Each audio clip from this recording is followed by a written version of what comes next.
नमस्ते। आज हम आपको वॉइस के बारे में कुछ जानकारी देंगे। वॉइस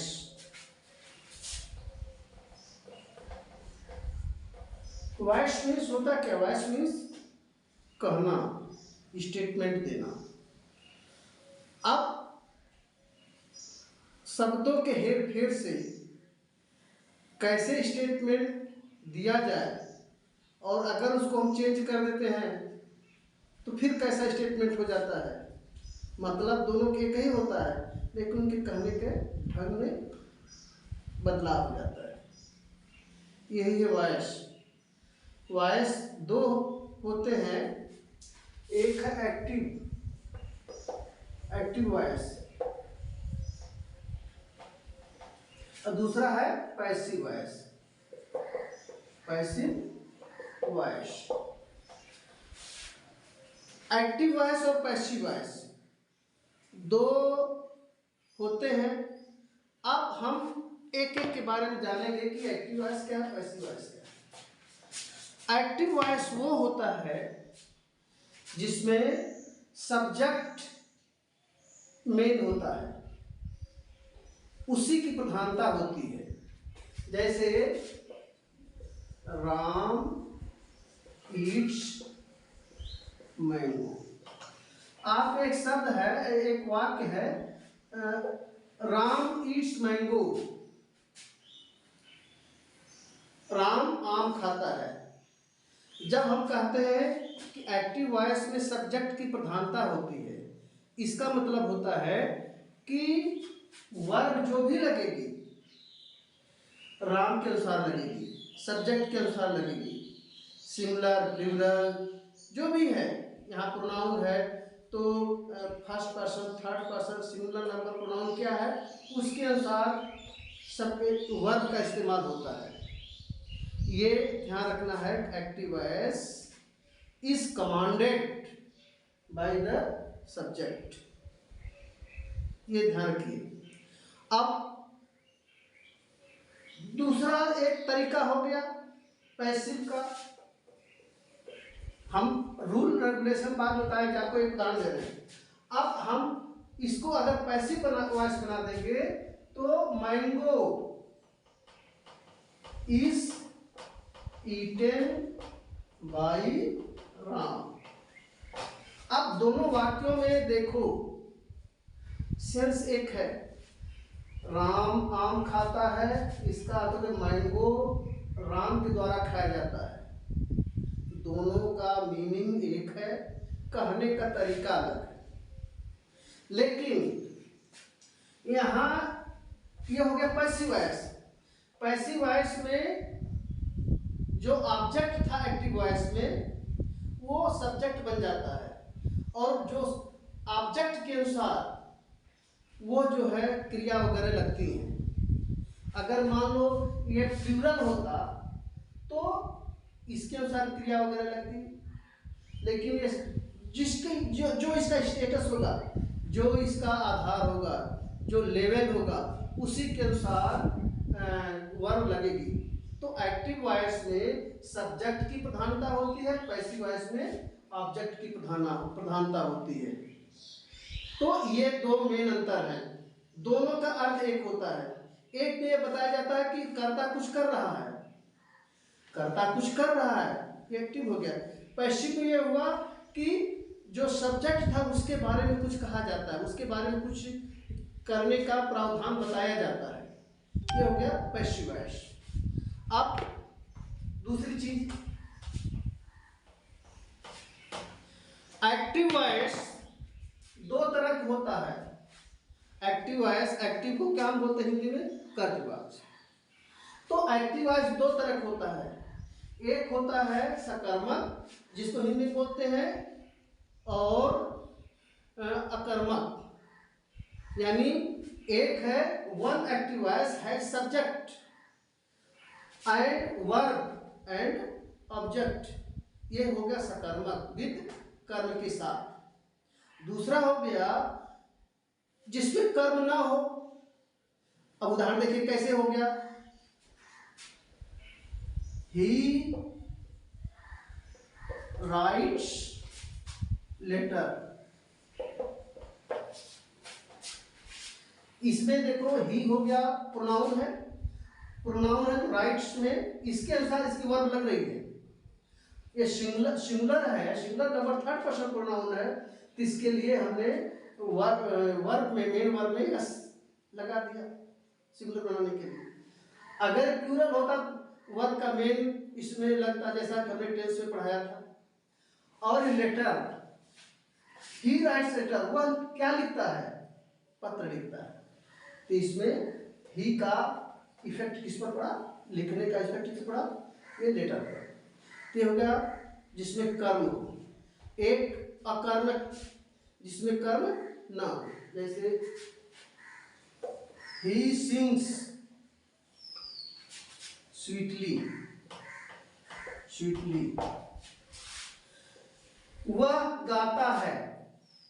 स्वीटली यह ऑब्जेक्ट नहीं है, स्वीटली यहाँ एक शब्द है लेकिन it is not object, it is the quality of the singing, यानी गाने की का क्वालिटी है, गुण है, मधुर गाता है। कोई कहता है उसका गाना बड़ा खराब है, बैडली, स्वीटली, एक कर्म नहीं है, तो इसका ये बिना कर्म का हो गया। अब मैं बताऊंगा आगे कि आप कर्म वाला होगा तो कैसे बनाओगे, अकर्म वाला यानी जिसमें कर्म ना हो, जिसमें ऑब्जेक्ट ना हो, उसका आप पैसिव वॉइस कैसे बनाओगे। अब ये तो आपको जानकारी हो गई कि एक्टिव वॉइस क्या है, पैसिव वॉइस क्या है। अब आपको एक्टिव से पैसिव बनाना पड़ता है, जो आपके एग्जाम में आएगा। तो एक्टिव से पैसिव कैसे बनाते हैं?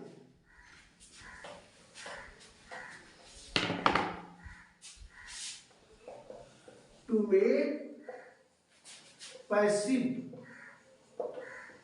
From active,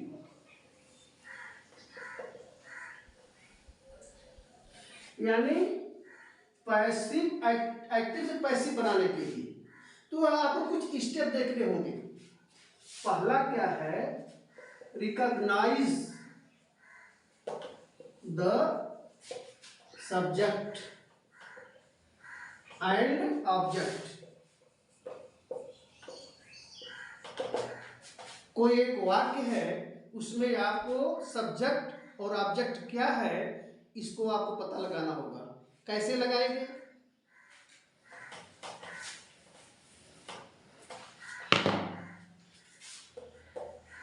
the teacher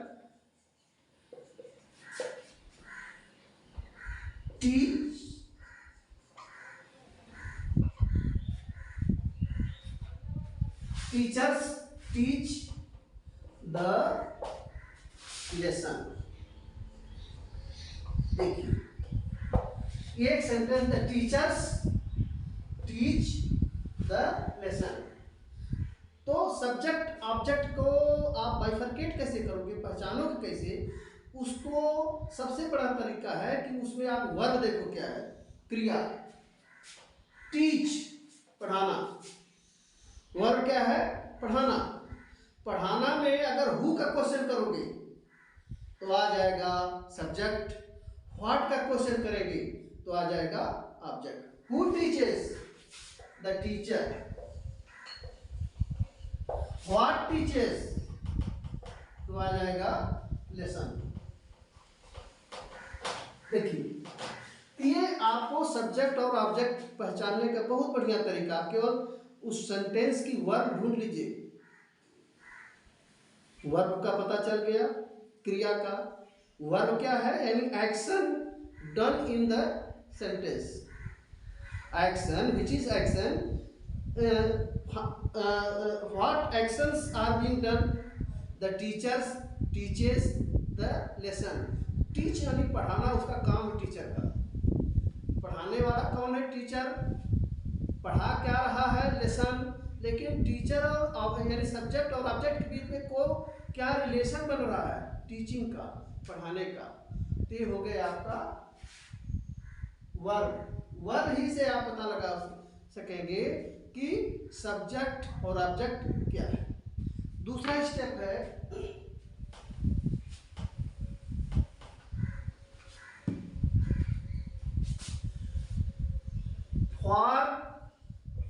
passive subject and object are replaced with each other, यानी सब्जेक्ट और ऑब्जेक्ट एक दूसरे का अदला बदली कर लेते हैं। The subject of active becomes passive and subject of active becomes object in passive and object of active becomes subject in passive, ये ध्यान रखिएगा। and when in active voice, when the object become subject in passive voice, all the auxiliary verbs and main verbs will be used according to the number, person and all gender of the new subject। आप passive voice बनाएंगे, ध्यान रखिएगा कि subject active voice में एक subject और object आपने पहचान लिया। जब इसी सेंटेंस का आप पैसिव वॉइस बनाओगे तो सब्जेक्ट और ऑब्जेक्ट दोनों एक दूसरे से अदला बदली कर लेते हैं। होता क्या है कि एक्टिव वॉइस का जो सब्जेक्ट है वह पैसिव वॉइस में ऑब्जेक्ट बन जाता है, पैसिव वॉइस का जो एक्टिव वॉइस का जो ऑब्जेक्ट है पैसिव वॉइस में सब्जेक्ट बन जाता है। और नया सेंटेंस जब आप बनाओगे पैसिव वॉइस का तो जितनी भी वर्ब लगेगी वह नए सब्जेक्ट के अनुसार लगेगी, ये बात ध्यान रखिएगा। जैसे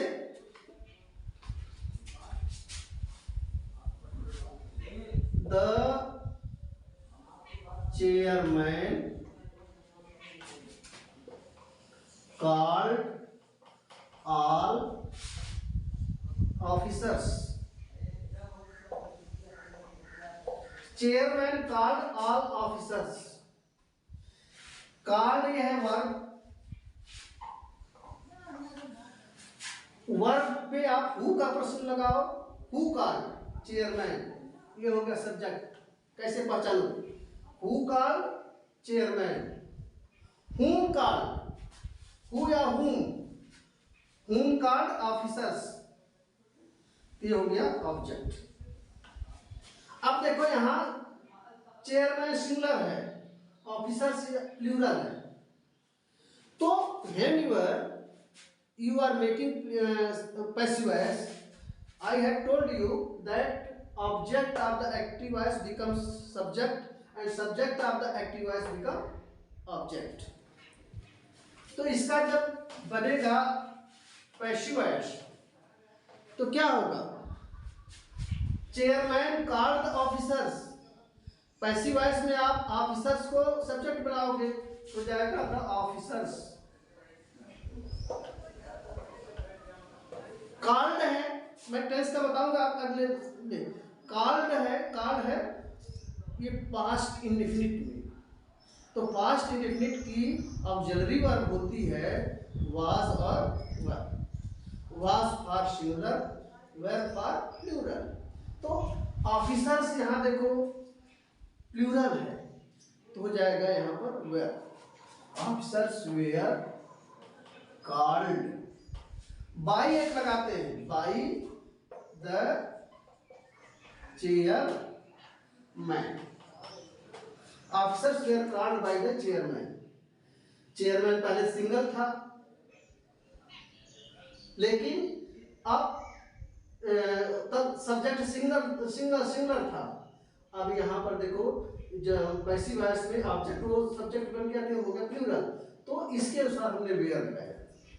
तो officers were called by the chairman.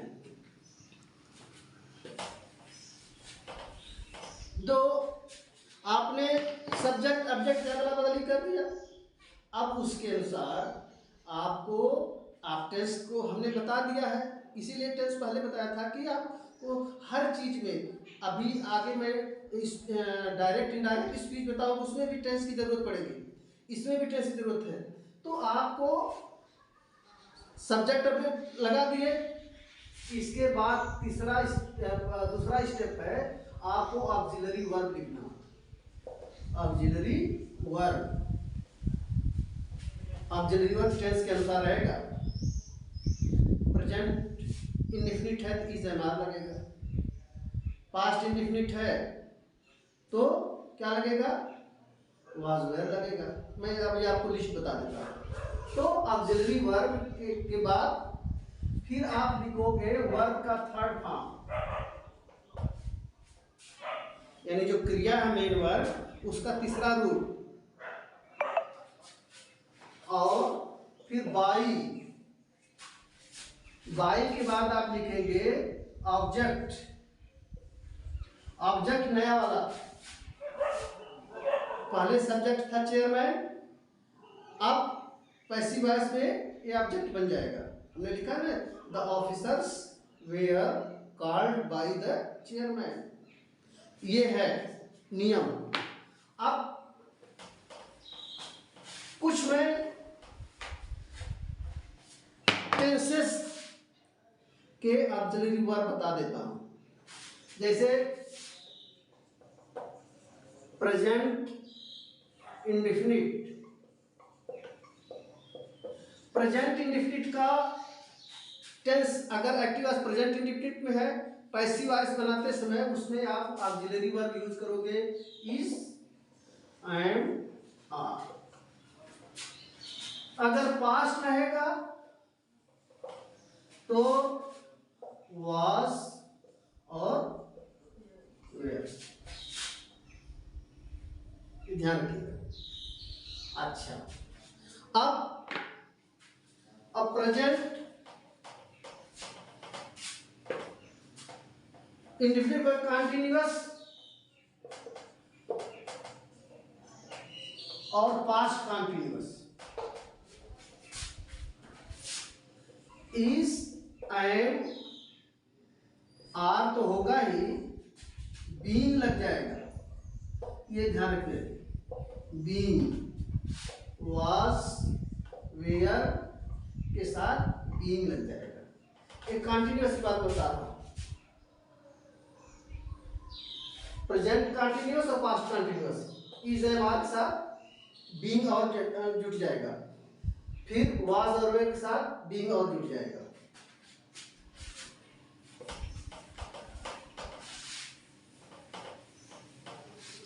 फिर present perfect. Present perfect and past perfect. Present perfect में हैज और हैव होता है, तो हैज या हैव प्लस बीन ये जोड़िएगा, हैज या हैव प्लस बीन। पास्ट में जाएगा हैज हैव का एक ही होता हैड प्लस बीन। ये अच्छा, ये हो गया प्रेजेंट परफेक्ट और पास्ट परफेक्ट।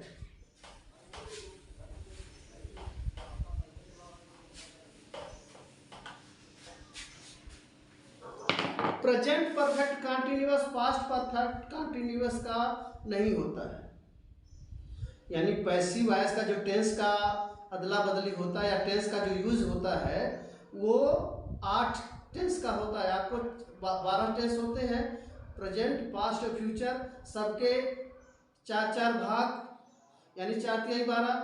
12 में आपको 8 का ही पैसिव वॉइस बनाया जाता है। ये past present perfect continuous, past perfect continuous plus future perfect continuous और फ्यूचर परफेक्ट कंटीन्यूअस। फ्यूचर का 2 ही होता है, इंडेफिनिट और कंटीन्यूअस का।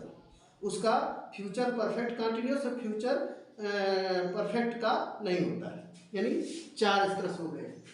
अब तीसरा बचा फ्यूचर का।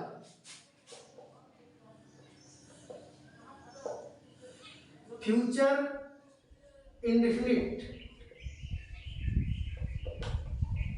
फ्यूचर इंडेफिनिट में क्या है, जैसे विल और शैल है तो इंडेफिनिट हो जाएगा, विल शैल तो रहेगा ही, प्लस बी लग जाएगा। बी सेंटेंस में बताऊंगा, विल और शैल के पास बी। कंटिन्यूअस के साथ क्या हो जाएगा,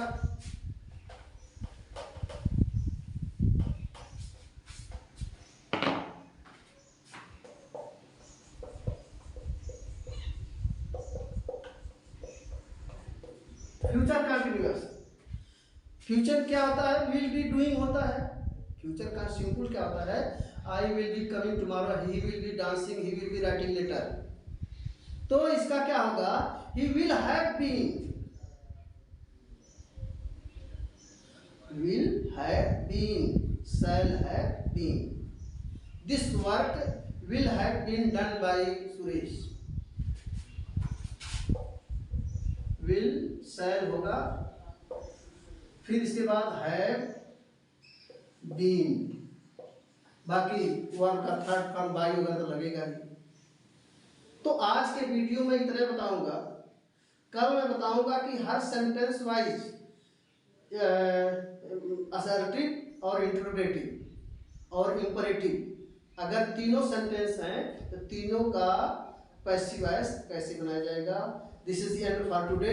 if you like my video please share it, like it and subscribe my channel also. Thank you.